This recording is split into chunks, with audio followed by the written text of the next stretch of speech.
Okay, welcome everyone. We'll get started in just a minute. It takes just a couple seconds for everybody to filter in through Zoom, so we'll get started in just a minute for our webinar conversation today.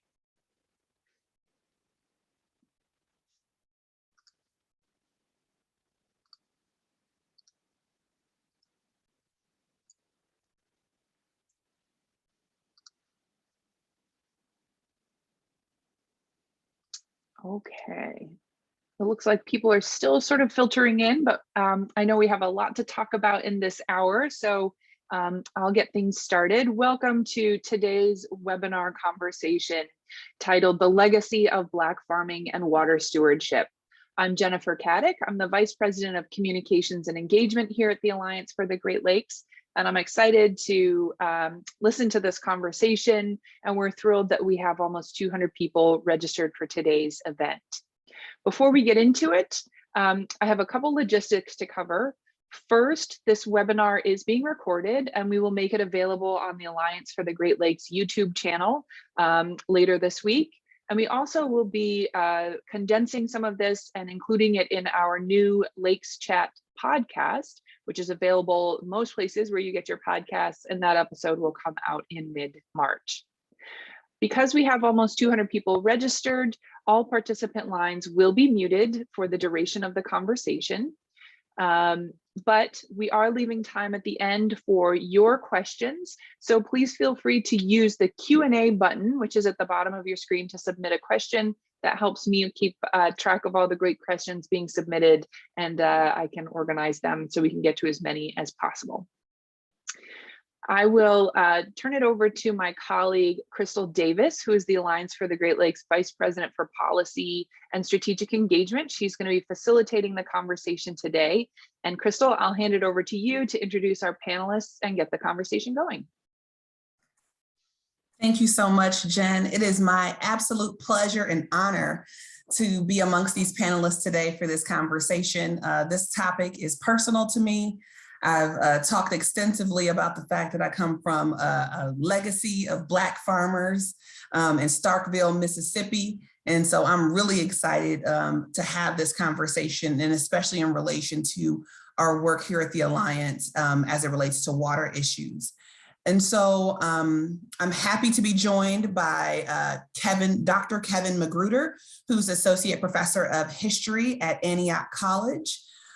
His interest in community formation led to a career in community development, and now as an academic to research interests that include African-American institutions, urban history, and gay and lesbian history. He has a BA in economics from Harvard and an MBA in real estate finance from Columbia University.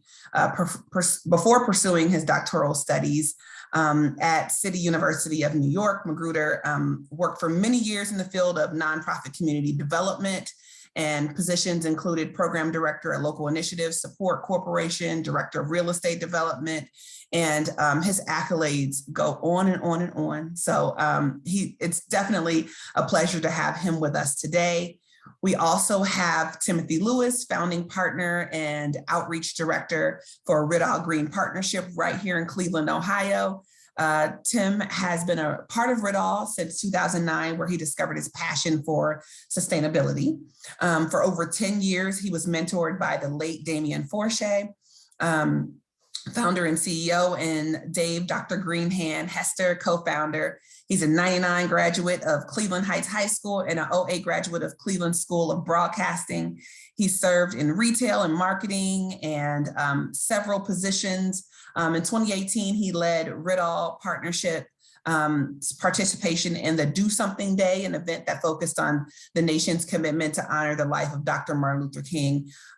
He is the founder of the Green in the Ghetto youth movement. And I can say for him as well, the accolades go on and on, locally and nationally respected for his work in this industry. So it is my pleasure to be joined with you both today. So let's get into the questions, let's get into the discussion. I'll start with saying that I worked with my colleague, Michelle Farley, on this, and we talked about what this forum should be called. And so we came up with the legacy of Black farming and water stewardship intentionally because of the history of Black farming in the US. And it goes deep and it's rooted in pain, progress, and eventual profit. Dr. McGruder, could you give us some brief historical context on this for this conversation? Our industry didn't just end at slavery. Can you tell us a little bit more about that? Well, picking up on your last phrase there, often when we think about African-American, our farming legacy, we do tend to think about the years after the Civil War, which are important to understand. But there's more recent research that shifts that perspective, and I want to put a plug in for this book. It's called The Bone and the Sinew of the Land, America's Forgotten Black Pioneers and the Struggle for Equality. And it's by Annalisa Cox, a historian. It came out in 2018. And what she's looking at is Black farming communities in the Midwest from the mid 1700s to the early 1800s. There were over 300 Black farming communities in the Midwest during that period. And most of us don't know anything about that. And there's some good reasons for it. It has to do with this legacy. And, you know, some struggled, like that's part of farming, some prospered. But what she talks about is as European settlers, people of European descent, come into the area, Americans who are of European descent, particularly after the nation is formed, they resent, many of them resent these prosperous Black farmers and are hostile to them, and in many cases drive them out. And so often when we think about the Midwest, kind of when people talk about that being maybe the farm belt or that, it's a white face that we think of as the pioneers. And what she's saying is there were Black people in that group as well. And so that's one part that I think is really important for us to understand. That legacy of slavery is also important too. And so, you know, all of the original states had slavery, but by the 1830s, once cotton becomes the cash crop and the cotton gin is invented, that as much cotton as you can grow, you can sell. And that restricts farm growth for cash crops to those southern states. And that's the chattel slavery that we're most familiar with. When the Civil War happens, those are the people who were they're the ones who really set the stage for that war to happen, because their labor source was being endangered by the growing cries for abolition. That's why the war happens. When it ends, even before it's over, there are steps being taken to provide for free Black farmers.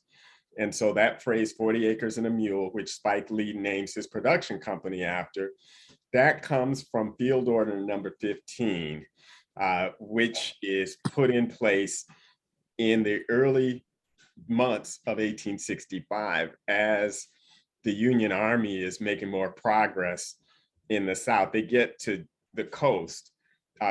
Sherman, General Sherman is the one he does his march to the sea, drives people off of those plantations in South Carolina, Georgia, and Florida. Those plantation owners abandon that land, and Sherman says, and they often abandon the enslaved people. He creates Field Order number 15, saying we're going to divide that land up into 40-acre plots and turn it over to these people to farm. And that's what begins happening in early 1865. The war ends in May of that year, or April of that year. And Andrew Johnson, with the assassination of Abraham Lincoln, Andrew Johnson becomes president. He is a racist. And you have these Black people on these farms. And by the fall of that year, right when they're doing their harvest, he tells them they have to get off the land. And because he doesn't want them to get this land, he doesn't want to set a precedent. And that's what happens. And so that betrayal that Black farmers are experiencing to this day has long roots. After that, they continue throughout the South to try to find opportunities to get land. And so when I look at my own family's history, which on my father's side, it's in Alabama, in the 1890s, my great-grandfather, Charles McGruder, buys 300 acres of land in an area that's now called Sawyerville, Alabama. And that's where my family grows in the latter part of the 1800s. And when we look at statistics from that time, there are a lot of Black farmers who are doing that. The census reports, there's a table that looks at farm operators from 1900 to 1997. And in 1900, there are almost 750,000 Black farmers. By 1997, there are only 18,000 Black farmers. So that shows the drop. If we compare that to white farmers, who we know there's been a decline in farming overall, there's about 5 million white farmers in 1900. By 1997, it's about 1.9 million. So it's a drop, but not nearly as dramatic. And so when we look at what's behind that, some of it is the boll weevil destroying crops, crop price dropping, but some of it is the challenges of transferring that land across generations. And that's what I saw in my family. We held on to it through the Depression. We stopped farming it in the 40s, really, but they continued to rent out the land. And then really in the last 5 years, that my father's generation, who were in the 80s and 90s, started selling off pieces of it. And then some family members bought it. So we still do have family links to the land, but not what I would have liked. Right. And so there are variations of that in other areas that we see. And so, you know, when we look at this history, it's definitely part of our culture. And to your point about protection of land. So if you're going to leave land to your children, your grandchildren, you don't want to leave land that has been destroyed. You want to protect it. And so there is a real incentive for family-owned farms to really take care of that land. Yeah. Thank you for that historical context. I think it's important because when we talk about equity and environment and sustainability nowadays, it seems like these are, we almost talk about them like they're new concepts. And it's important to note that we're not new to this, we're true to this. This is something that is a part of who we are and a part of our legacy. So I think that context is always important when you start to have a conversation like this. The Red-All Green Partnership is a respected titan in Cleveland. You don't hear Cleveland and farm and green without talking about Red-All and beyond Cleveland. I'm always moved by hearing about the origin story of the farm and as it was a response to community needs. Agriculture was used to address food deserts and blight. Tim, can you share a little bit about the background story and how you got involved and about the farm? So, and thank you, Doctor, for that, you know, that background, because I'm leaned into the camera with my face scrunched up because I'm seeing the transition of why farming numbers have started to decline on the back end of things. So, but Crystal, to answer your question, Red-All Green Partnership, the original founders, Damien Forche, Randall McShepherd, Kimon Durden, allowed me to come in and really just tap into something that hadn't been tapped into from a perspective. This was the first time as a young Black man I was able to see something go from a conversation to a meeting, from a meeting to a blueprint, from a blueprint to actually acquiring land, to acquiring land to actually developing. So once they said we could, we did. So the overall tone was to not only come with a solution to help solve some of the problems with food deserts, but also grow relationships and just raise more awareness of what sustainability looks like from a colored standpoint. When I mean colored is just people from different backgrounds and diversity groups that come together to try to really see how they fit into the bigger picture. So not only are we growing food, but we're growing relationships to get people fit into this bigger picture so we can have hubs across the United States, not even the United States, but across the world to introduce not even urban agriculture, but just reintroduce agriculture as a whole from a perspective of just being in the inner city, being able to grow. We are now up to 22 acres throughout the city of Cleveland in our campus. And just the latest addition is a farm to plate restaurant. So just being able to just really introduce people to what sustainability looks like from a different capacity that they might not be used to seeing. Thank you for that. And thank you for your work on that. I'm looking forward to getting out to one of the fish fries. Heard it. Yeah, must attend event over there. Mm-hmm. But you both know I'm working in the policy realm, and a lot of times there's this perceived tension between agriculture and environmentalists.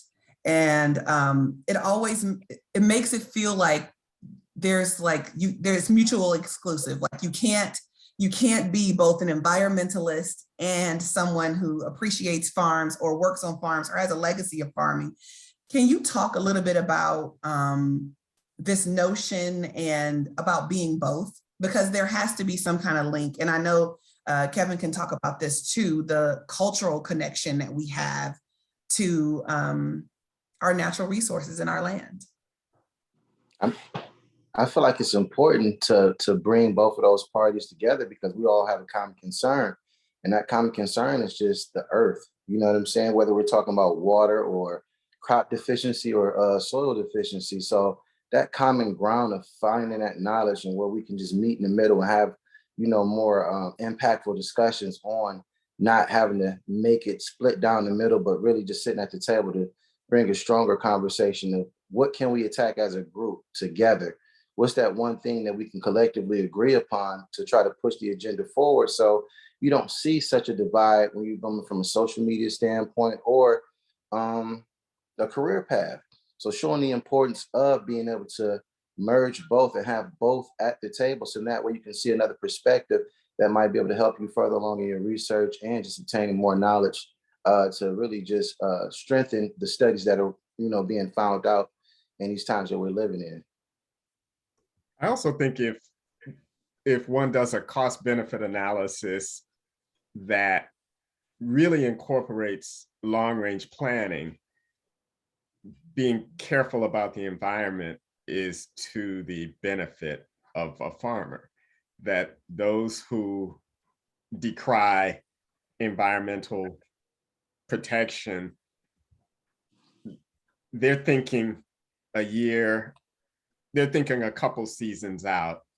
But if we go back to kind of the earlier farmers, particularly the indigenous people, they have a concept where they're doing things for 7 generations, planning for 7 generations forward. So if you're thinking in that way, you want to protect what's going to go forward. When we look at the world we're living in now, there's almost no way that the way we're doing things could be said, it might not even help our grandchildren, let alone, that far out.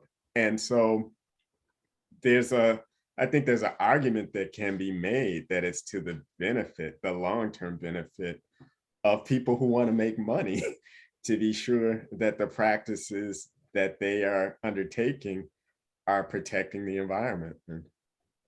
And a little bit to go with that, Doc, is also showing the relationship and the resources that you still can find revenue in it, because you need revenue just to be able to sustain these next 2 generations, let alone 7. So being able to just really cultivate a conversation wrapped around what does it look like from a resource standpoint, because you do need resources.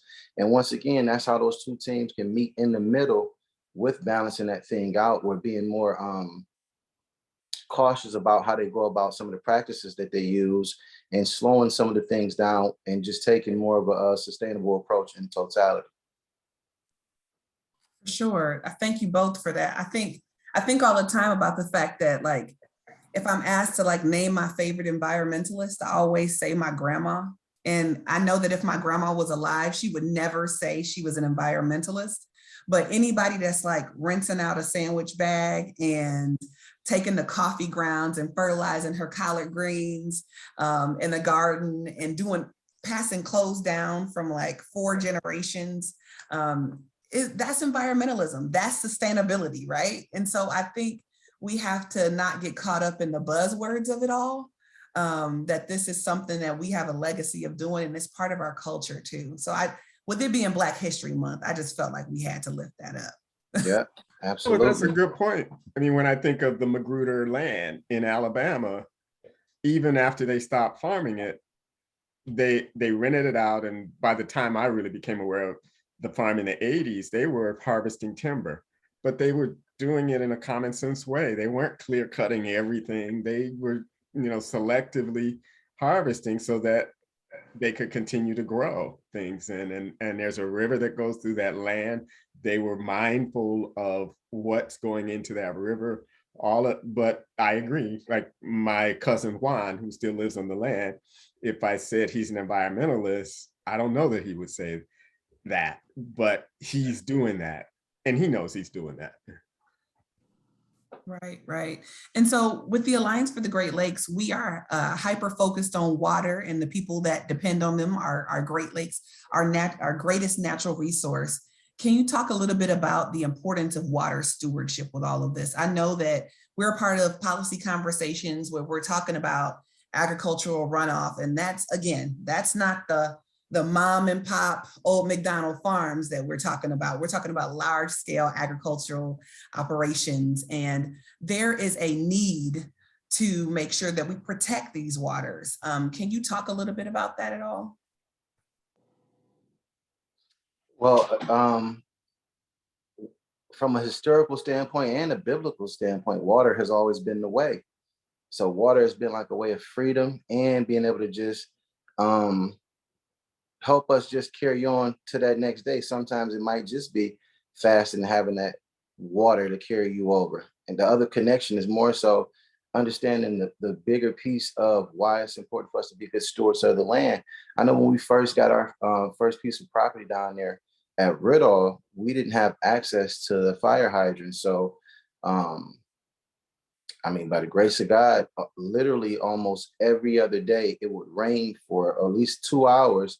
And we had these 15-gallon rain barrels, and they would allow us to water our crops. And it was enough water in each. We had 6 15-gallon rain barrels, and there was enough rainwater in there to be able to help us water our crops in that process. So without the water, you really don't have a form of life when it comes to just being able to just sustain from a growing standpoint and, I mean, a physical standpoint. So the importance of water, when you even talking about what we do a little bit, not even a little bit, I'm sorry, what we do on a bigger scale with farm raised tilapia, being able to keep a consistent flow in our agriculture department and aquaponics setup. So being able to have those fish and those plants coexist. So water definitely is a major component of what we do on the daily down there, especially when you're talking about the shift of the seasons, being able to get in, get out, and sometimes having to have the convenience of watering crops up to like 6 to 7 hours a day just to make sure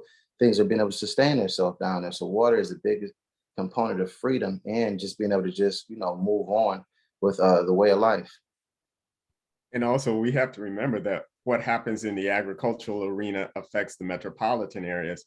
So I live in Yellow Springs, Ohio now, which is in Southwest Ohio, but I'm from Toledo in Northwest Ohio. And I don't know if you remember, it was maybe within the last 5 years, they had a boil water, actually it was a no drink water alert because of algae blooms in, I guess it was Lake Erie and around there.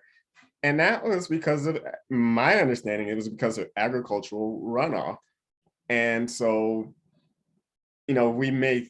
farmers may think that this is just their issue, but what they're doing is affecting people who don't have anything to do with farms. And so they've got a responsibility. that goes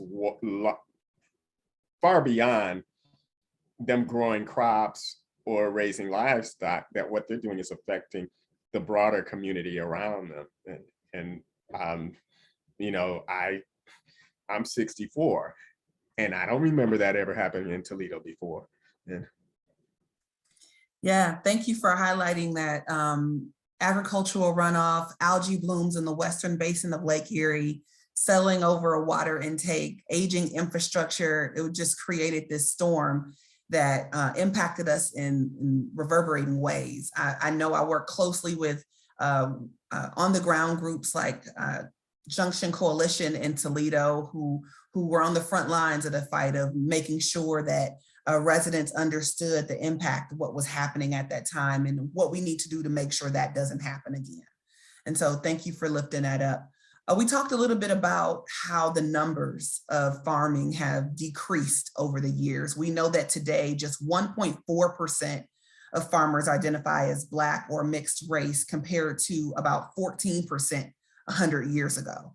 And so could you share more about, number one, how the issues, Kevin, that you talked about before in terms of our history are impacting the agricultural realm today? And then what does it look like to be a farmer today? Because I had a call with Tim some time ago and he talked about the fact that people don't guess that he's a farmer. So I want to talk a little bit about that as well. The New York Times had a story this week about Black farmers who were promised debt relief through one of the recently passed bills. I think it was the American Rescue Plan, and it had a provision for $4 billion with a B, dollars of debt relief for farmers who have been discriminated by the US Department of Agriculture. And what the article was talking about is how that relief is being delayed because white farmers are saying that that provision is discriminatory. And to me, that's an example that goes back to the early republic that Annalisa Cox is talking about, is that, so it's really in the context of white supremacy that if we think about what white supremacy is, it requires Black inferiority for people to continue to believe it. So anytime Black people are prospering, it's a threat to that belief. That's what happened to those farmers in the 1790s, 18 teens. And if you look at what's behind, I believe, the USDA's policies over time, while they would extend credit to white farmers, but Black farmers no, I'm not saying they did it explicitly, but it's ingrained in our culture that Black people don't deserve what white people get. That's what happened with those 40 acres and a mule. And so you can't even put together a policy to repair that damage without white farmers saying that they're not getting what they deserve. And that, I don't have a solution for that. What the article talked about is the Biden administration continuing to work on it. They say, some farmers say that the legislation was poorly drafted. I don't know, but it's part of that cycle that when we move ahead, there's a backlash, and Black farmers who prosper, they get caught in that. Not always, but there's a system that's driving that result. Then. Thank you. Also, with that whole process, a lot of it starts with, right now we're down at Riddle, we're on our 7th agriculture class that we have going on. So it's a 5-month curriculum that we help people who are interested in agriculture try to put together a business plan, no matter what scale, whether it's a backyard garden or them trying to scale up to commercial. The first thing we really start is just the mindset, right? People think they want that 40 acres and a mule, but do you even have the resources to really be able to sustain that thing? And on top of the resources, do you have the relationship? So a lot of us try to go into this thing thinking that we're going to do it by ourselves because it's our passion. So what we try to do is just one, set the mindset wrapped around introducing your concept to somebody and then utilizing what's already naturally around you. So inside of the class, we try to start co-ops, so then that way they don't try to tackle a project that's bigger than what they already have pressed out in their head. So creating those small tangible touches where before we even try to just go after that 40 acres, what does our yard look like? And just this stability, the stability of self. Like, what does my household look like? Then from my household, what does my neighborhood look like? So really trying to share those common concerns amongst each other so they can come together as a collective to tackle a problem, which really starts with finding the resources in the relationships, then being able to go after the revenue, because you have a full collective of people that can just play their part. It's a lot for one person to become a farmer, their own marketer, and their person trying to harvest and get the word out to try to just keep producing enough crops. So we really just try to shrink that concept of what urban acts look like from a commercial standpoint to a tangible touch. What does that one tangible touch look like moving forward, where you can start to collect those things, like moving forward, like Dorothy did on The Wizard of Oz. She started her walk, and as she started walking, she started finding people that was on the same journey as far as just looking for another version of themselves. So that's the same thing in agriculture. Once you find that one person that's able to step out and find a favor in those footprints to move forward, and you start to attract your tribe. And that tribe comes from really just having conversations, be able to collect and exchange resources. I think that's another thing, is just sitting down and having a conversation to talk about our wins and our lessons that we can use to advance and what that next round looks like. So we don't come to the table asking for that bigger piece of the pie and be unprepared. That's why you see so many dilapidated hoop houses and greenhouses throughout the city, because a lot of people really didn't have the resources or the relationships to keep those things up. So what we're trying to do is just, one, restructure the mindset of people going into agriculture and really slowing it down from a scale system, being able to scale it up, but at the same time, leave room for people to come to the table and help you with your process and matching your process with somebody else's purpose to be able to fully expand and grow.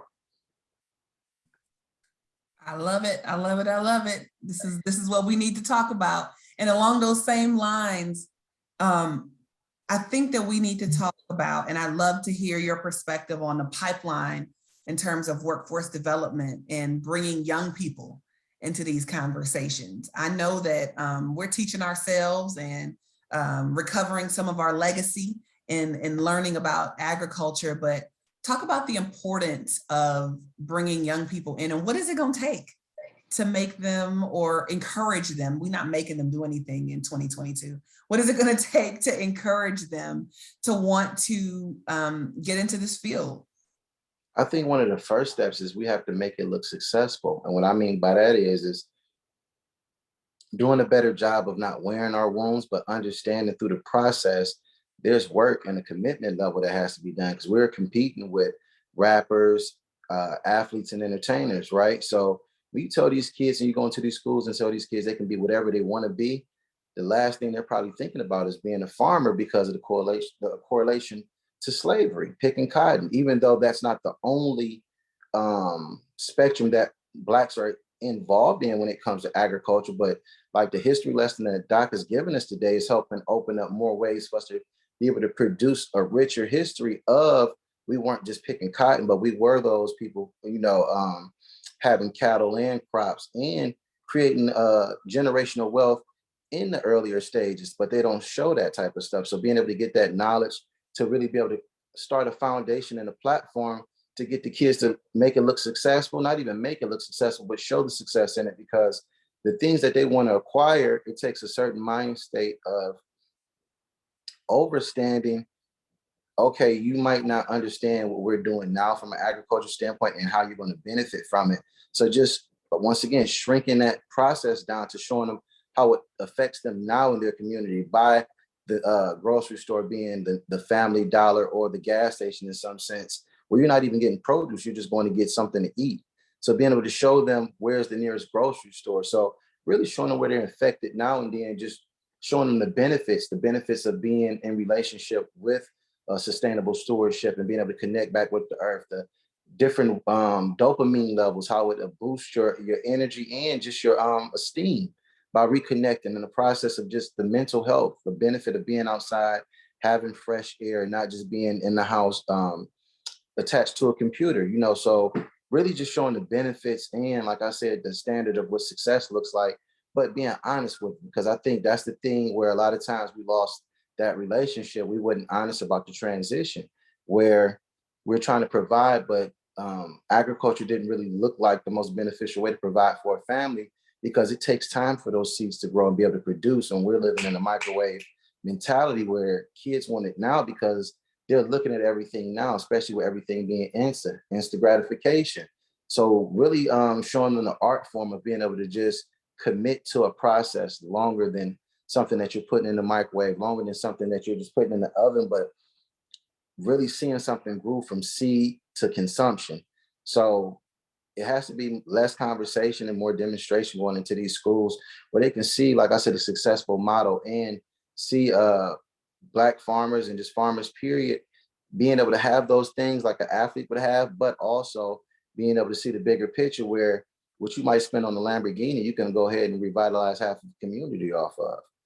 So a financial breakdown on how that really helps in the long run, really turn those communities back in the neighborhood by finding what's that one common concern that they all share and being able to be a great steward of your community. And then the environment, because I think the charges with agriculture, we try to put so much on these kids to try to save the planet, but they can't even save their self in their own household. So being able to really start with self, household, community, then environment. Once again, just being able to scale those things up so they don't get lost into the bigger picture of what sustainability is. And just get back to just being able to connect, commit, and stay consistent. And from a historical point of view, using those historical examples to help people understand that for Black people, land ownership was independence. It wasn't perfect, but relative to not owning land, there's a level of independence that they had. And so I look at my family, my Uncle Charles, my father's oldest brother, he took us cousins out to that land in the early 1980s and told us the story of it, so we understood it.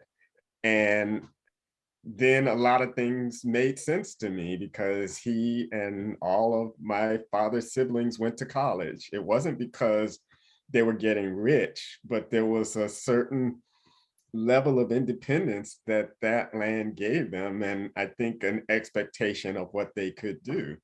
And that's not necessarily something you can put a dollar sign on, but it is important for people to understand. And even now that owning land is important. And so that story, it's not unique. There are plenty of others, and some of them have it in their own families. They may not know it. And so bringing those stories forward, that you can look at those Black towns that get started in the 1870s, the exodusters who leave the South and go to Kansas and Oklahoma and set up those towns. Some of them are farming towns, some of them they're doing other things, but they're owning land, and that's why they went there. And so that's a legacy that they can build on, but do it in a way for the 21st century. And I think it's a way to really get them excited about farming. The other thing too, Doc, to that point is like, when I go out to these schools and even some of these colleges and talk to the students, I think that's one of the biggest components that's missing is, what am I connected to? Where do I come from? So trying to figure out why this is even important is probably another thing that they struggle with, because they don't even know what they're connected to. So some of that lineage of that legacy that leads them to be great and that sense of ownership is definitely a key component of just encouraging, once again, like I said, that just commitment to want to see something through. And it's not an easy process, but they know real estate. So even from a real estate standpoint, a lot of them want to be real estate moguls, but don't even understand the concept of just the importance of just stewardship of land. Because the same way my land might be breaking down over here all these properties and things that you're trying to get involved with because you see the money in it. It's the same process. So being able to show correlation between agriculture and real estate development at its highest level is a good standing point. But just to that point, I just want to note that that's where a lot of the kids and students struggle with, is just finding out what they're connected to and being able to grow into something and have a sense of pride, moving forward, to give them a reason. And I'll say that's more than just the kids. I tell a lot of people that I found and inherited a whole bag of paperwork from my grandmother and my great-grandmother, and understanding whose shoulders I stand on makes all the difference. Sitting at the computer in meetings via Zoom all day long and going into rooms where you're the only face that looks like yours, but you know that this is my legacy and this is who I am, gives you a different sense of confidence. And so I think that we may say this in passing for some that are listening on, like, oh, you know where you came from, but like, no, it really means something when you're in these fields, understanding whose shoulders you stand on. So I appreciate that. I hope y'all are taking down all these tidbits. I'm taking notes on my end. I already can't wait to call my mom and tell her, listen, I heard I'm sure y'all want me to save the planet and I'm trying to save my street. And so that's a word right there. And so thank you for that. One last question before I turn it over to my colleague, Jen, who will get questions from the audience. Tim, I heard you talking about wearing our wounds. And a lot of times we want to keep it real with youth and people that may look into going into the environmental or agriculture realm. But we also need to make sure we're showing the celebrations and the successes. And I also heard you say profit after purpose. So we're going to get to the money. Let's get to your purpose first. Can we talk about, even from historical context, we talked about some of the challenges that Black farmers face. How do we start to address some of those challenges that may have started back in historical, like way back days, and now we're still dealing with the effects today? What are some of the solutions or some of the things that we should start to talk about and consider? I think it's so small that people overlook it. It's just setting the table for the conversation really to be had. I think a lot of times we come together, but we don't stay consistent in the conversation. So it's a one-off conversation that has a lifetime impact.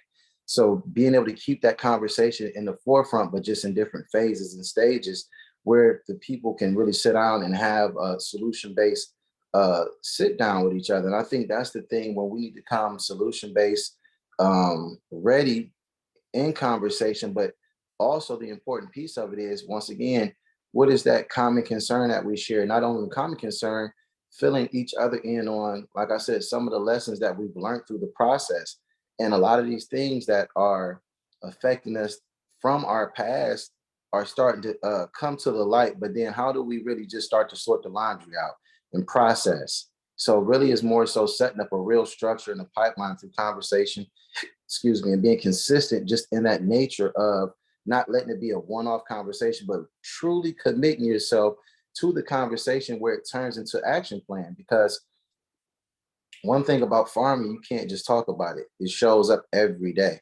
I think COVID really gave us a stamp down at Riddle, because we were deemed essential before essential was a thing, right? So we still had to show up to pull those weeds, feed those fish, and still maintain those crops. So conversation still being followed up by a strong demonstration piece of still showing up, not looking to see who's coming, but letting people know you're available. So when you're ready, because I think the other thing is people taking on this big task of, where do I fit into the bigger picture? How do I get to the money? Well, what's the position that you want to take on this thing? Is it about the money, or is it about the problem? Because a lot of times within this process and this commitment you're making, you might not even see money for your first 12 years if it's not through a grant. And we have to be honest with that, because of just all the shifting changes in the policies, shifting changes in, we don't call volunteers at the farm, it's extended family. being able to provide an extended family with some sustainable resources, because it's still balance of household, community, and environment. And in order for me to sustain myself, I need to have some type of infrastructure set up where I can bring something to the table besides just the food, because I can't pay my light bill and cabbage. You know what I'm saying? So really being able to have a conversation of consistency and a solution-based mindset where we just don't have a one-off conversation, but we really set it up in phases so we can find that one thing that we can attack. Because what I've seen over the 12 years that we've been in existence is a lot of people come to the table, but then they shoot in their own direction just to come meet back at that same table years later, when we could have had a consistent referral and relationship growing throughout those years. So spending that time really being able to get to know one each other through the process, because that's the other thing. Before we can start to create a cash flow, let's connect and have a real relationship. Let's really understand, are we really here, even if the money never comes? Because that's a reality. Even if I don't get paid in this thing, will I still show up and give it the same attention and need as I would a 9 to 5? And how do I balance my lifestyle between that 9 to 5?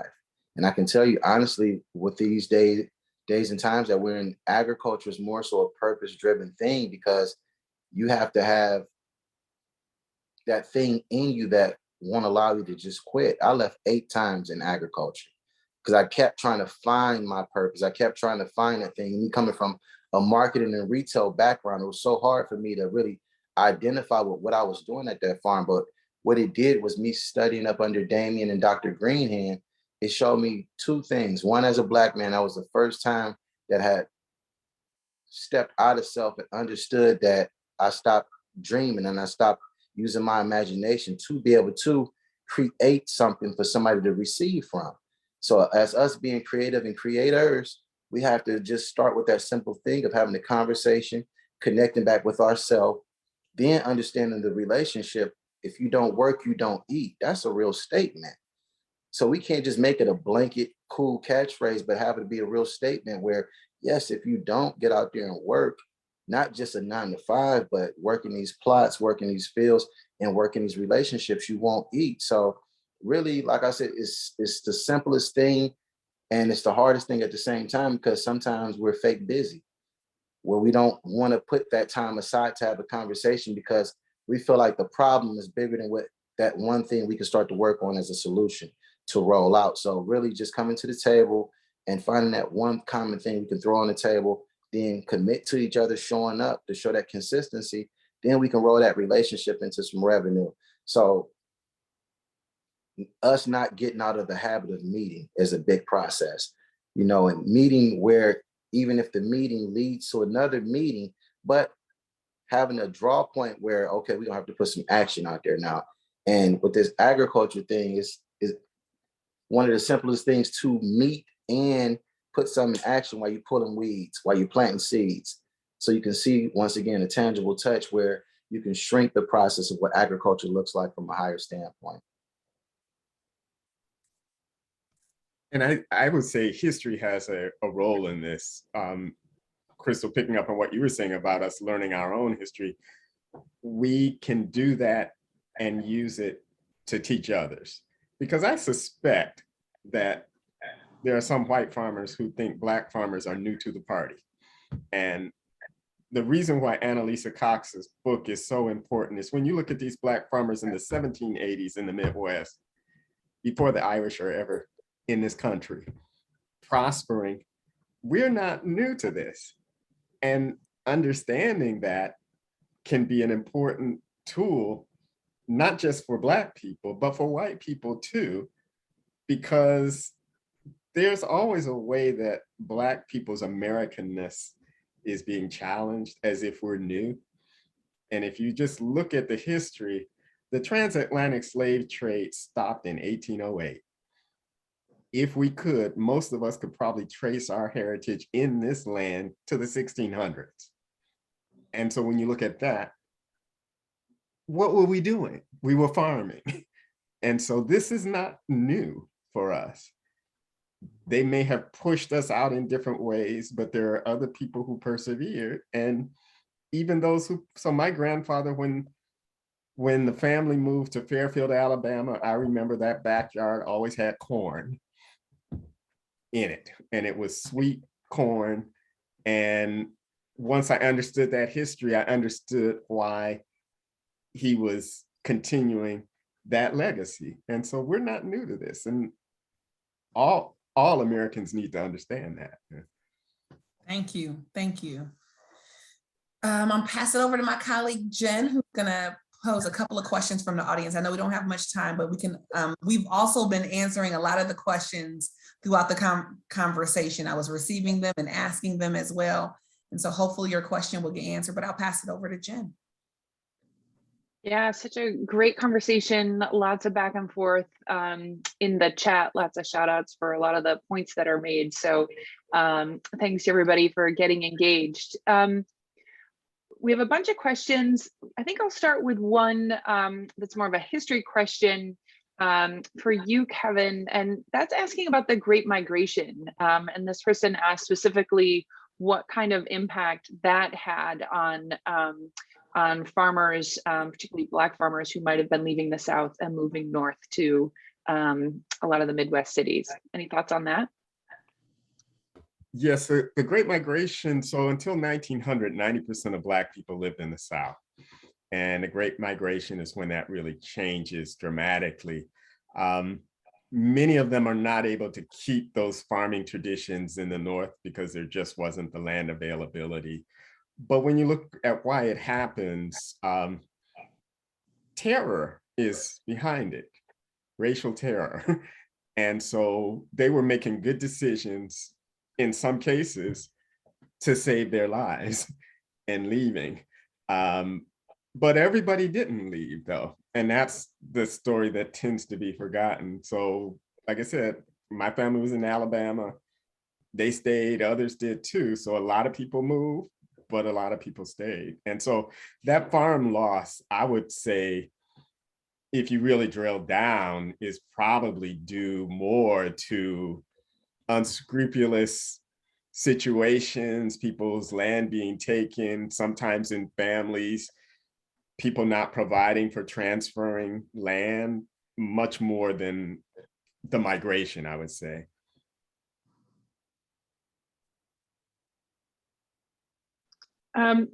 We have another question for someone who notes that they work for a really big global bank, and they're working on using sustainable finance to inspire regenerative ag practices. That's a mouthful. The question is, what concerns are more pressing or unique to Black farmers that would be assisted by finance? And I'd argue possibly, the public sector or the financial sector. I don't know if Tim or Kevin, both of you might have perspectives on that. You got something, Doc? Okay, I mean, no. I'm gonna be honest. It's more so the pressing issue is educating the people first before they get the finances. Because what we're doing is we're grabbing things that we really don't have the resources or the information to really sustain. So from a perspective of them being able to come in and help, is more so funding more educated based workshops and training facilities. I'm not training facilities, but trainings wrapped around agriculture and how to be able to build and scale up. That's our biggest fight right now, is just getting people the information so they don't just take grant money or money they might get from the USDA and run off, put the hoop house and greenhouse up, but never put in any crops because they didn't think that this task was going to really command or demand that much of their time. So from that structure and that standpoint of them being able to come in and help, being able to fund and help offer scholarships, through other agricultural programs that are wrapped around just the education, then we can add the financial component to, which we also have at Red All Green Partnership. So if they want to spend some money, we know what to do with it for sure, and we can put it to work. So it's more so, I would just say, honestly, more workshops wrapped around the agriculture and just how to really be able to identify a good piece of property, then be able to scale it up into actually putting a structure on it. Yeah, I'll add to that if I can. We In water advocacy, we talk a lot about best management practices to reduce agricultural runoff and to protect and preserve our water. We know that there are lots of new pieces of fancy equipment that farmers could be using to better tend to their land and also reduce agricultural output or pollution output. But like Tim was just saying, you're not going to buy this big piece of equipment if you don't know how to use it, and you're not absolutely certain about what the impact is going to be to the land that you've been working on. And so just the education to not only the farmers, but the communities around the farmers, because that's a collective. They don't work alone. We don't work alone. It's a community. But then also that education so that if I do buy this equipment, I now know how to use it and I know what to expect. And I know when we should expect some return on that investment as well, I think is really important. Yeah, and I think there's, we're running out of time here, but there's a lot of energy in the questions around, I think, Tim, what you were just getting at, right, is how can, people asking, and I think doing some really good thinking, and hopefully it will continue after this webinar, about how people can be connectors, right, to help connect them to resources and other experts in the field, build collaboratives around, equipment or knowledge or whatever. What a takeaway here is what you just said, Crystal. This is a community, not just somebody out by themselves picking their cucumbers. Crystal, I know that we have a video that you'd like to show, so I don't know if you want to say anything before we to cue that up. No, I want to give a shout out to Riddall, definitely Dr. McGruder, and for both of them for joining us today. The video that we're about to see was led by not only the Alliance for the Great Lakes, but a whole coalition of groups in Cleveland, Ohio, to highlight some of our environmental priorities locally. And you'll see a cameo by Tim Lewis here in the video, but we want to show the video and show a little bit about why these things are so important. And though the conversation is around Cleveland, this is relevant to all communities. So thank you.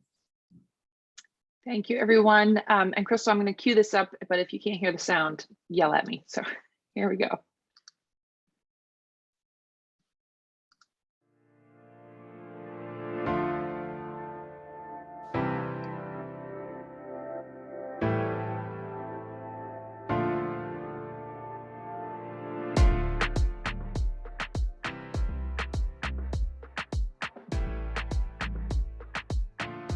So we always have to remember this just didn't happen yesterday. We have a long history of disinvestment. We have substandard housing. So we have a maintenance issue, and we have housing hazards that exist in the properties to include asthma triggers as well as lead hazards. So when I think about environmental injustices, it starts with our environment causing trauma. We say that we need to save the earth. I submit for consideration. It is up to us to respect the earth so that we can save ourselves. With this pandemic, it's become really clear that access to green space is not just a privilege, it's a right, and that it has so many benefits both for our health, our social well-being, and economic for different neighborhoods. But unfortunately, those are not resources, our parks, that are equitably distributed throughout Cleveland. From changing the policies and then changing the mindset of our city leaders to understand people are hurting and we need your help. We have an opportunity, just like the Industrial Revolution, just like the Informational Revolution, we have an opportunity to equitably include everyone within all shades of humanity into this new environmental revolution. I don't think a lot of people understand how important green spaces are just to, your detrimental health, attitude, energy, and just, your environment. Wake up feeling better, knowing that you can breathe better, that you have some of the similar things and resources that you might see in suburban areas. Well, personally, I'm a vet, and as a vet, most vets don't never tell their story. This was kind of created just so that when a vet can come down here, you can feel extremely comfortable. As I got involved in more and more, I started seeing that they were really doing things that were beneficial to the veterans. Just being around here is very instrumental for our veterans. Clevelanders live within miles of one of the world's richest freshwater resources, but some of them face challenges to accessing clean, safe, and affordable drinking water. Residents have seen sharp increases, and low-income residents are disproportionately affected by these changes. Ohio has the second highest rate for lead service lines. Therefore, we in the state of Ohio need to change those lines. When you look at the city of Cleveland and you look at our socioeconomic, in many neighborhoods, 40% of people don't have access to a private automobile. Listening to residents, where are people uncomfortable biking or walking? Where are crashes happening? Installing things like raised crosswalks or speed humps or bike lanes to really calm the traffic and to be able to accommodate people that are biking or walking. Oftentimes when you look at data and maps, it shows the same communities, the same people, the same neighborhoods. So therefore, intersectionality must be the way we approach to undo what's been done unjustly to folks, as well as craft new solutions. Getting at root causes, and the only way you do that is really understand lived experience and have them participate in the process. And then we can't solve all the issues, but if we're more intentional about the systems approach, we can deal with multiple issues at one time. Thank you for tuning in. To learn more, visit clevelandenvirotoolkit.org. Decision makers can visit the Cleveland Policy Platform to learn more about the locally designed policy recommendations and to pledge their support.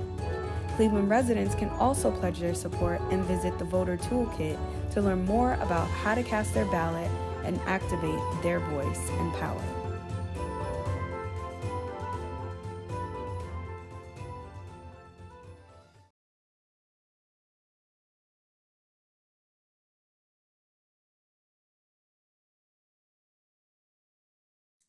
You're on mute, Jen.